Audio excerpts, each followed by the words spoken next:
Hai guys, selamat datang kembali di channel Enkun. Fans pemburu iblis silahkan merapat, karena di video kali ini kita membahas lanjutan cerita Kimetsu no Yaiba. Setelah Akaza yang semakin mengingat masa lalunya, dan dia bertemu dengan seorang gadis yang sedang sakit-sakitan.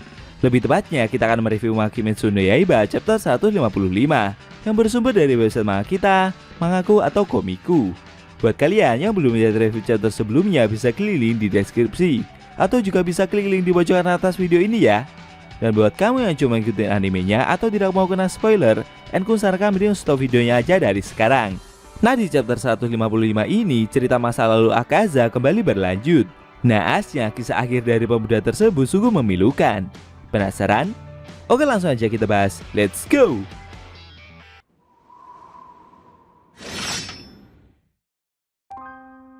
Di awal scene, kita diperlihatkan Akaza yang kembali melihat kilas balik saat dia masih menjadi manusia.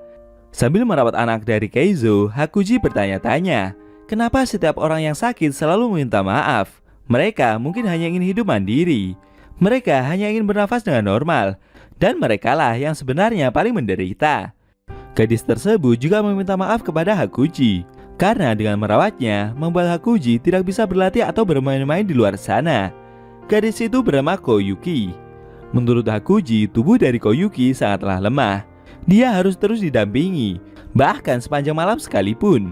Hakuji sampai harus mengganti pakaian dan kompres kain di dahinya.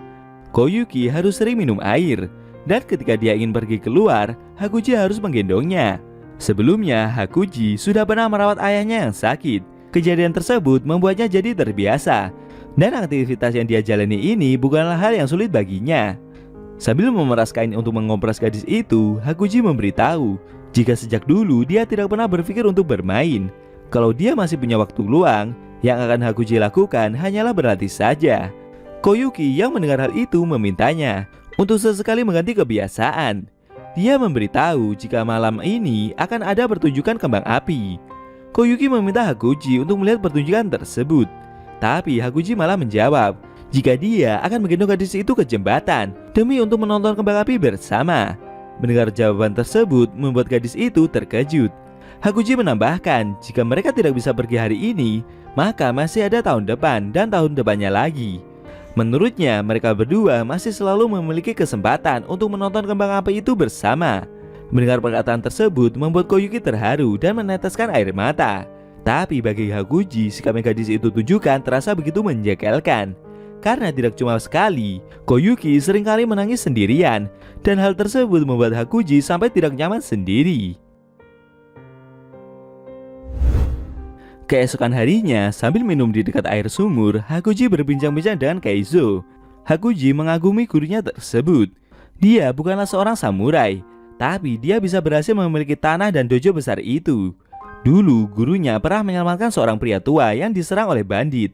Pria tua itu terkesan dengan jurus bela diri yang gurunya miliki, dan dia memberikan tanah serta dojo tua miliknya tersebut. Hal itu dia lakukan karena pria tua tersebut tidak memiliki seorang penerus. Tapi di luar sana ada juga orang-orang yang menginginkan tanah serta dojo tersebut, dan mereka merasa tidak senang dengan pencapaian yang Keizo dapatkan. Karena itulah dojo Soryu tidak pernah mempunyai murid. Tapi dengan berlatih di tempat itu dan merawat Koyuki, membuat luka di dalam hati Hakuji jadi sembuh. 3 tahun telah berlalu. Saat itu Hakuji menginjak usia 18 tahun dan Koyuki berusia 16 tahun. Di tahun tersebut Koyuki sudah bisa berdiri sendiri. Perlahan dia juga sudah mulai bisa hidup dengan normal. Beberapa waktu kemudian gurunya Keizo mengajak Hakuji berbicara. Dia menawari pemuda itu untuk meneruskan dojo miliknya dan menikahi Koyuki pula. Mendengar tawaran tersebut membuat Hakuji terkejut. Dia seperti tidak bisa berkata apa-apa. Hakuji memiliki tato seorang kriminal. Dia tidak pernah membayangkan bisa memiliki masa depan, apalagi sebuah masa depan di mana ada orang yang mau mencintainya. Menurutnya, mungkin yang dikatakan mendiang ayahnya memanglah benar. Dia masih bisa menemukan jalan hidup yang lebih cerah.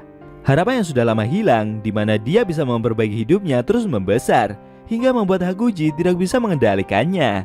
Sambil menunduk dan menerima tawaran tersebut, Hakuji bertekad. Mulai detik itu juga, dia ingin melindungi gurunya dan Koyuki semaksimal mungkin, bahkan harus mengorbankan nyawa sekalipun. Tapi yang tidak pernah Hakuji bayangkan adalah kalau mereka berdua akan diracuni oleh seseorang. Sebelum insiden itu terjadi, Hakuji pergi mengunjungi makam ayahnya untuk memberitahu tentang pernikahan yang akan dia jalani, dan dia kembali ke dojo sebelum matahari terbenam. Tapi sebelum dia mendengar berita tersebut secara langsung, tubuh Hakuji terasa amat sangat sakit, dan perasaan buruk itu membuatnya sampai merinding. Seorang pemuda dari dojo lain memberitahu kalau seseorang telah meracuni sumur dojo milik Keizo. Itu dikarenakan mereka tidak bisa mengalahkan Hakuji maupun gurunya dalam pertandingan bela diri secara langsung. Bahkan Koyuki yang tidak tahu apa-apa juga telah meninggal. Hakuji yang mendengar hal itu hanya terdiam membisu. Dalam benaknya, ketika orang yang dia sayangi sedang dalam bahaya, Hakuji selalu tidak pernah ada di sana. Lalu dia mengingat momen saat menonton kembang api bersama Koyuki. Waktu itu, Koyuki mengingat perkataan dari Hakuji soal menonton kembang api bersama, yang menurutnya jika mereka tidak menonton tahun ini, mereka masih bisa menontonnya tahun depan dan tahun depannya lagi. Hal tersebut membuat Koyuki merasa sangat bahagia, seakan Hakuji melihat masa depan dari mereka berdua. Sambil memegang tangan pemuda tersebut, Koyuki bertanya, apakah Hakuji bersedia menjadi suaminya? Perlahan, Hakuji seperti meneteskan air mata. Dia berkata jika menerima lamaran tersebut. Hakuji juga berjanji akan menjadi lebih kuat dibandingkan siapapun, dan dia akan melindungi Koyuki seumur hidupnya. Mendengar jawaban tersebut membuat gadis itu tersenyum dan terharu. Tapi bagi Hakuji, sayangnya semua itu hanyalah omong kosong belaka. Pada akhirnya dia tidak bisa mewujudkan apapun yang dia janjikan. Detail dari insiden tragis hari itu telah tercatat dan disimpan di kantor hakim.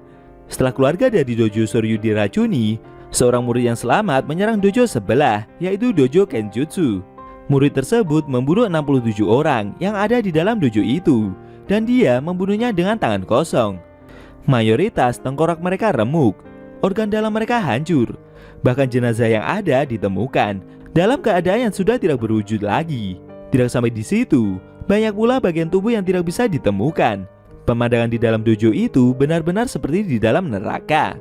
Rahang, otak, bola mata, dan bagian tubuh lainnya tercecer sampai ke tembok dan langit-langit.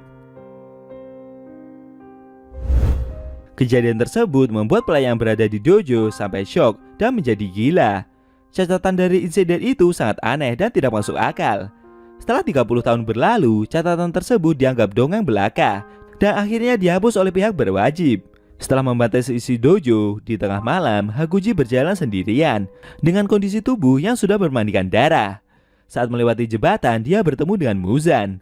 Sambil tersenyum, iblis itu merasa jika dia tidak pernah ingat akan mengirim seekor iblis ke daerah seperti ini. Tapi setelah mendengar ada keributan mengenai iblis dan melihat secara langsung, yang Muzan temukan ternyata hanyalah manusia biasa saja. Hakuji yang melihat orang tersebut memintanya untuk menyingkir, atau jika tidak dia akan membunuhnya.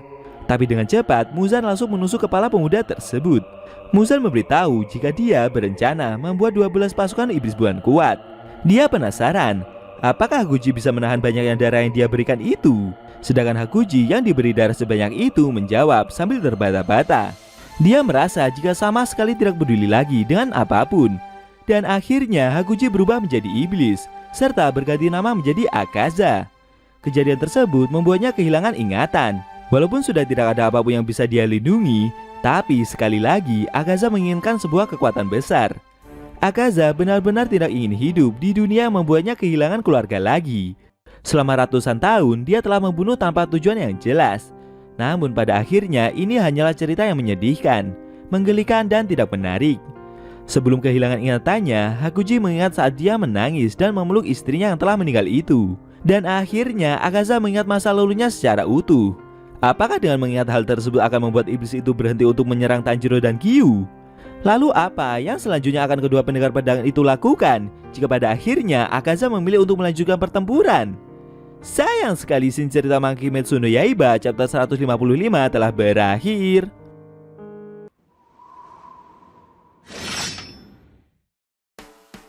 Nah, itu tadi review Monkey Kimetsu no Yaiba chapter 155 yang intinya memperlihatkan cerita masa lalu dari Akaza, sang iblis bulan atas peringkat ketiga, yang berakhir dengan begitu tragis. Bagaimana menurut kamu? Jangan lupa tinggalkan komentar kalian ya. Kalau mau nonton review sebelum atau selanjutnya, bisa klik link di deskripsi. Linknya udah Mimin taruh di sana kok. Buat kalian yang punya Instagram atau TikTok, jangan lupa follow sosmed Mimin juga ya guys. Oke? Tekan like kalau suka sama video ini dan dislike kalau nggak suka. Jika ada kata-kata dari Enku yang kurang pas, Enku mohon maaf. Dan sampai bertemu di video review Makimetsu no Yaiba selanjutnya.